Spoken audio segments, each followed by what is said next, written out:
പുത്തുമലയിലെ അന്ന് ഉണ്ടായ ദുരന്തത്തിൽ 5 ആണ്ട് മുമ്പ് വന്നപ്പോൾ ഇവിടെ വന്ന സുകന്യയുണ്ട്. സുകന്യ ഇപ്പോൾ പുത്തുമലയിലെ അന്ന് ആ ദുരന്തമുണ്ടായ വാർഡിലെ പഞ്ചായത്ത് അംഗമാണ്.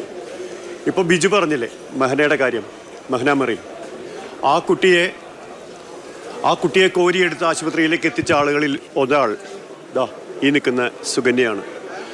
സുകന്യ 5 കൊല്ലം മുമ്പ് ഇതേ സ്കൂളിൻ്റെ മുറ്റത്ത് ഇതേ മേപ്പാടിയിൽ നമ്മൾ കണ്ടപ്പോൾ ഒരു 2.5 വയസ്സുള്ള ഒരു കുഞ്ഞോവയെ ചേർത്ത് പിടിച്ചാണ് സുകന്യ നിന്നത്.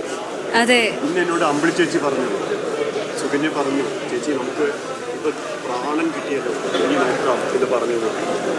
ആദ്യം ചോദിക്കട്ടെ, ഇപ്പോൾ വീണ്ടും ഇവിടെ നിൽക്കുമ്പോൾ സുകന്യക്ക് എന്ത് തോന്നുന്നു? ഭയങ്കരമായിട്ടൊരു വിഷമമുണ്ട്. കാരണം ചങ്ക് പൊട്ടി പോന്നു. 2019 ഓഗസ്റ്റ് 8 ഉരുളുപൊട്ടലിൽ എല്ലാം നഷ്ടപ്പെട്ട് ഈ സ്കൂളിൻ്റെ വരാന്തയിൽ വന്ന് നിന്നിട്ടുണ്ടായിരുന്നു.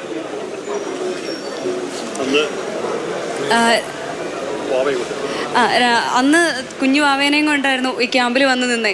അന്ന് എന്താ ചെയ്യേണ്ടത്, അല്ലെങ്കിൽ ഇനി മുന്നോട്ട് എങ്ങനെയാണ് ജീവിക്കുക എന്നുള്ളത് അറിയാൻ മേലാത്ത ഒരു അവസ്ഥയിലായിരുന്നു മുന്നോട്ട് പോയിക്കൊണ്ടിരുന്നത്.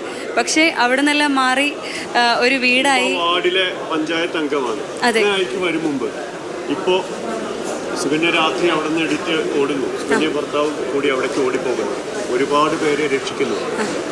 ഈ മെഹനയെ മുമ്പ് അറിയായിരുന്നു? മെഹന ഹസ്ബൻഡിൻ്റെ ഫ്രണ്ടിൻ്റെ കുട്ടിയാണ്. ഞങ്ങൾ ഫാമിലിയായിട്ട് നല്ലൊരു അടുപ്പമുള്ളതാണ്. അപ്പം കൊച്ചിനെ എടുത്തുകൊണ്ട് വന്ന സമയത്ത് ജംഷിയാക്ക മാത്രമാണ് വന്നത്.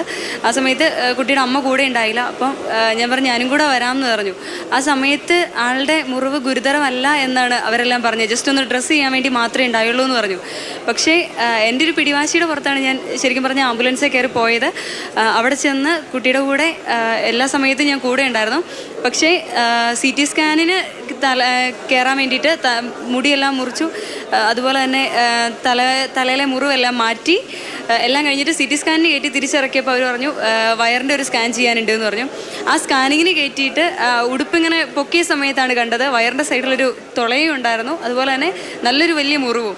പിന്നെ ഈ ലെഫ്റ്റ് സൈഡിൽ കംപ്ലീറ്റ് ഒരഞ്ഞിട്ട് പാട്, അതുപോലെ തന്നെ ഈ ഒരു സൈഡ് കംപ്ലീറ്റ് കൊച്ചിൻ്റെ ഒരഞ്ഞിട്ട് ഉള്ള പാടുകളായിരുന്നു. അതൊന്നും എല്ലാം ഉണങ്ങി വരുന്നേ ഉള്ളൂ. അതെ, അവളെപ്പോഴും അങ്ങനെയാ. ആ കൊച്ചിൻ്റെ അവൾ കൂട്ടുകാരെന്ന് വെച്ചാൽ അവൾക്ക് ജീവൻ കളയുന്ന ഒരു കുട്ടിയാണ്. അതുപോലെ തന്നെ എപ്പോഴും ഒരു ചിരിയോട് കൂടിയിട്ട് ലുലുവിനെ ഞങ്ങൾ ലുലു എന്നാണ് വിളിക്കുന്നത്.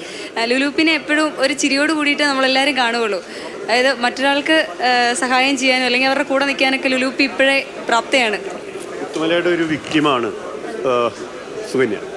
ഒരുപാട് പേരെ, ഒരു 10-100 പേരെങ്കിലും ഇതിൽ നിന്ന് ഈ അപകടത്തിൽ നിന്ന് മാറ്റാൻ പറ്റി നേരത്തെ ചെന്നതുകൊണ്ട്. മാറ്റാൻ പറ്റി. 2:30 ആയപ്പോഴാണ് കളക്ട്രേറ്റിൽ നിന്ന് വിളിച്ചിട്ട് പറയുന്നത് അവിടെ ഉരുളുപൊട്ടൽ ഉണ്ടായിട്ടുണ്ടോ, എന്താ അവസ്ഥയെന്ന് ചോദിച്ചു. അപ്പോഴാണ് ഞാൻ ശരിക്കും അറിയുന്നത്. ആ സമയത്ത് ഹസ്ബൻഡ് വീട്ടിലുണ്ടായില്ല. അപ്പോൾ തൊട്ടടുത്ത വീട്ടിലൊരു കൊച്ചുണ്ടായിരുന്നു. വീട്ടിലെ വണ്ടി എടുത്തു, നേരെ ചൂരൽമലയ്ക്ക് പോയി.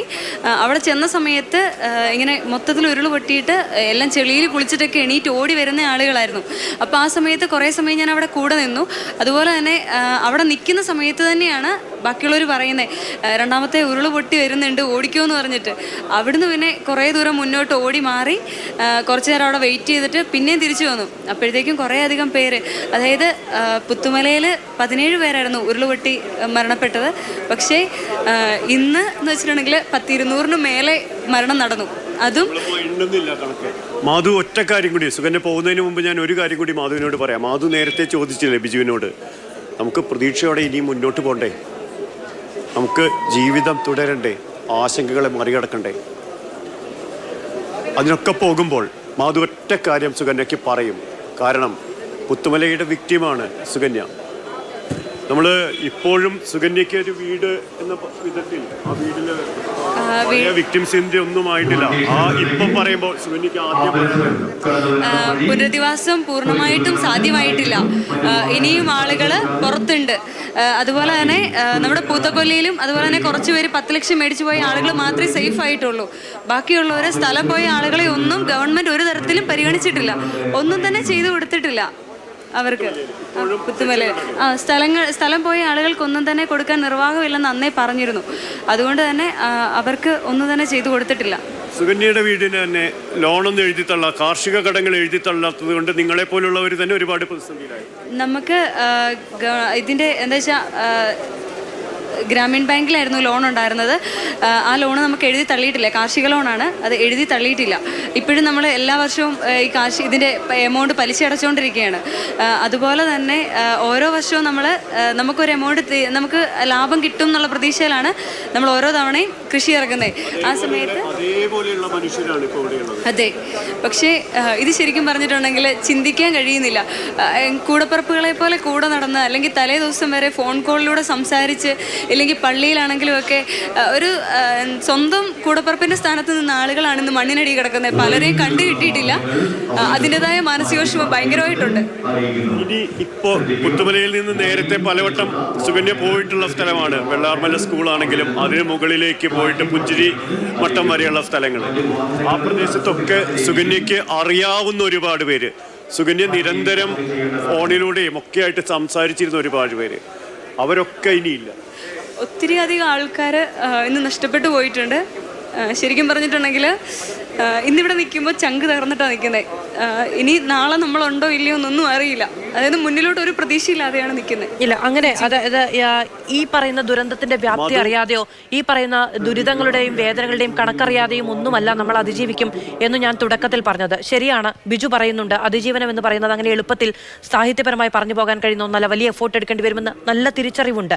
മധു സുകന്യയുടെ കഥ പറഞ്ഞുകൊണ്ട് പറയുന്നു, ഈ അതിജീവനം എന്നൊക്കെ പറയുന്നത് അത് എല്ലാവരുടെയും സംയുക്തമായ എഫോർട്ട് കൊണ്ട് എടുക്കേണ്ടതാണ്. അവിടെ പുത്തുമലയിൽ ഒന്നും സംഭവിച്ചിട്ടില്ല, ഇപ്പോഴും അതിന്റെ ഇരകളുണ്ട് എന്ന്. പക്ഷേ പുത്തുമലയിൽ നിന്ന് അതിന്റെ വേദന പേറിക്കൊണ്ട് ദാ ഇവിടെ ചൂരൽമലയിൽ വന്നു നിന്ന് അവിടെ നഷ്ടപ്പെട്ടു പോകുന്നവരെ ചേർത്ത് പിടിക്കാനുണ്ടാകുന്ന ഒരു മനസ്സുണ്ടല്ലോ, അതാണ് യഥാർത്ഥ അതിജീവനം എന്ന് പറയുന്നത്.